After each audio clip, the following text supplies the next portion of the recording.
저희가 이틀에 걸쳐서 지난 월요일 날 산업부 장관 그리고 어제 중기부 장관 인사청문회를 개최했습니다.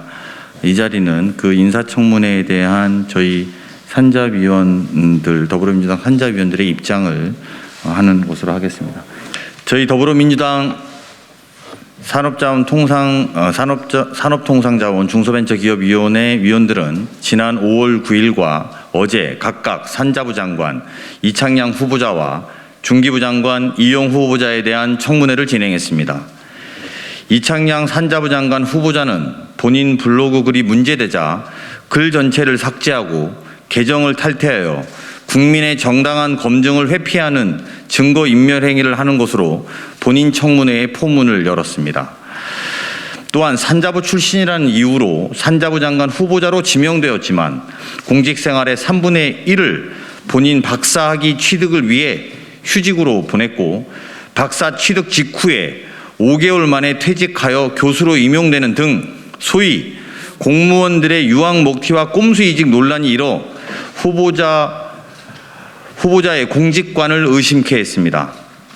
더욱이 여러 개의 대기업에 13년에 이르는 장기 사회이사로 재직하면서 고액 연봉과 거수기 역할 논란, 외부 강의 사례금 축소 신고에 따른 김영란법 위반 논란, 장모의 부동산 임대료 수입 내역 증여세 탈루, 해외 체류 자녀의 세액 공제와 건강보험료 혜택 부여에 따른 관련 법 위반 행위 의혹 등도 제대로 해소하고 의혹을 해소하는 데는 부족했습니다. 이영 중기부 장관 후보자의 경우 그 의혹은 일일이 열거할 수 없을 정도입니다.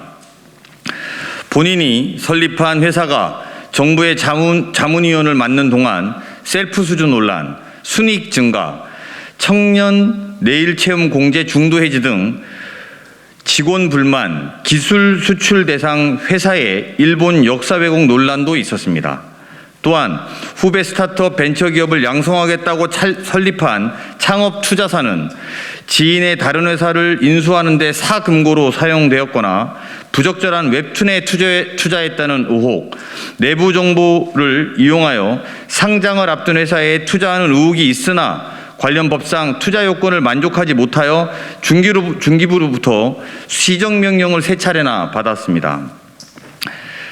또한 이창양 후보자와 마찬가지로 이해상충에 대한 검증이 곤란하도록 여러 경력 자료를 누락하였으며 거래 조건이 불투명한 조건의 매각자료 누락, 공적 조사에 박사 수료를 박사로 기재하여 명백한 허위 경력을 통해 장관 표창을 받는 등 우리나라 중소벤처기업을 책임지는 부처의 장관이 되기에는 너무도 부족한 자질을 보였습니다. 후보자에 대한 다양한 의혹이 제기됨에 따라 이에 훨씬 미치지도 못하는 작은 의혹에도 지난 문재인 정부에서 여러 차례 장관 후보자의 청문 보고서가 불채택되었다는 점을 상기하면 두 후보자의 청문보고서 채택은 부적절해 보입니다. 그럼에도 불구하고 우리 더불어민주당 산중위 위원들이 이창양 산자부 장관 후보자와 이영 중기부 장관 후보자에 대한 청문보고서에 대한 채택 의견을 주기로 했습니다. 코로나로부터 우리 경제의 전반 회복과 무역, 통상과의 관계의 진전, 그리고 가장 시급한 소상공인 손실보상까지 우리 앞에 해결해야 될 문제가 산적해 있기 때문입니다. 특히 윤석열 정부에서 본격 시작되는 추경에서 당장 소외되는 사람이 없도록 관련 정책을 꼼꼼히 챙겨야 될 시점입니다. 따라서 우리는 우리의 민생을, 경제를 위해서 여야를 막론하고 함께 협력해야 될 시점이라고 판단했습니다. 두 후보자는 이번에 진행된 청문회에서 지적된 국민적 의혹과 문제점들에 대해서 겸허하게 받아들이고 소상공인 자영업자부터 우리나라 수출을 이끄는 대기업까지 우리 경제를 이끄는 데 최선의 노력을 다해 주시기를 바라고 동시에 산중위 위원으로서 지켜보겠습니다. 감사합니다. 2022년 5월 12일 국회 산업통상자원 중소벤처기업위원회 더불어민주당 위원 일동.